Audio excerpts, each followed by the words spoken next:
Welcome to The Explainer. Today we're going to uncover a story written not with words, but with paint on stone. A story that takes us deep, deep into the heart of prehistoric India. So let's just dive right in.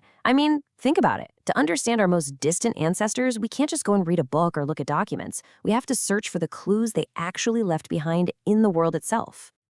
And this huge, vast era is what we call prehistory. Our entire understanding of it is basically pieced together from these fragments. A sharpened tool here, a fossilized bone there, and most vividly, the art they painted right on the walls of their homes. These paintings are truly our clearest window into their world. They show us not just what our ancestors saw, but how they saw it. Now, for a lot of us, when you hear prehistoric cave art, the first images that pop into your head are probably those incredible bison of Altamira in Spain, or maybe the herds of animals in the Lascaux caves in France. And yeah, those sites are absolutely legendary. But here's a really surprising fact. The first modern discovery of prehistoric rock paintings wasn't in Europe at all. It was actually in India by an archaeologist named Archibald Carlyle, a full 12 years before the famous find at Altamira. And that one discovery just cracked the door open to a whole new world of prehistoric art. It started to reveal that the Indian subcontinent was practically covered in these ancient galleries. And it turns out these ancient canvases are everywhere, from the Kumaon hills of Uttarakhand up in the north, all the way down to the granite rocks of Karnataka and Andhra Pradesh in the south. The entire subcontinent is just dotted with them. So, while there are thousands of these locations, one site really stands apart. It's a place called Bhimbetka, and it's famous for its just sheer scale, its incredible preservation, and the thousands of stories it has to tell. So let's actually go there.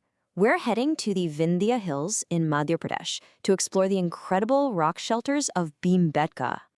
Okay, first, just try to get your head around the scale of this place. Bhimbetka isn't just one cave. It's this massive, sprawling complex of nearly 800 natural rock shelters. And get this, of those 800 shelters, an incredible 500 of them have paintings inside. That makes Bhimbetka one of the largest and richest collections of prehistoric art anywhere on the planet. What's absolutely incredible is the timeline this place reveals. On some of these rock walls, archaeologists have found as many as 20 different layers of paintings, one painted right on top of the other. It means generations of people, across thousands of years, kept coming back to these same spots. And when you look at these layers, you can actually see their art and their lives evolving over time. The oldest paintings from the Upper Paleolithic period are these huge linear drawings of powerful animals like bisons and tigers.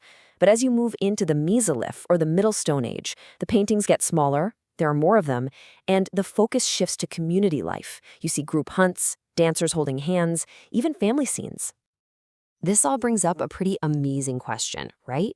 How did they create such enduring art with only the materials they could find around them? Well, the process was incredibly resourceful. They would grind up different minerals into a fine powder, so they'd use hematite for red, chalcedony for green, and limestone for white. Then they'd mix that powder with a binder, something like water and maybe some animal fat or tree gum to make it stick, and then they'd apply it with a brush made of plant fiber. The real magic, though, is why these colors are still so vibrant after all this time, after millennia of heat and monsoons. It's believed that a chemical reaction between the paint and the natural oxides on the rock surface basically locked the images onto the stone, preserving them for us to see today. Okay, so we've got a pretty good idea of what they painted and how they painted it, but that leaves the biggest question of all. Why? Why did they do it? Well, there probably wasn't just one single reason. Maybe it was to decorate their homes, or to keep a visual record of a great hunt. Maybe it was for storytelling, passing down knowledge to the next generation. Or maybe it was something more profound, part of rituals for successful hunts, a safe birth, or maybe to feel a sense of spiritual power over the massive beasts they shared the world with. Because when you really look at these scenes, you see so much more than just survival. You see community dances, you see people gathering honey, children playing.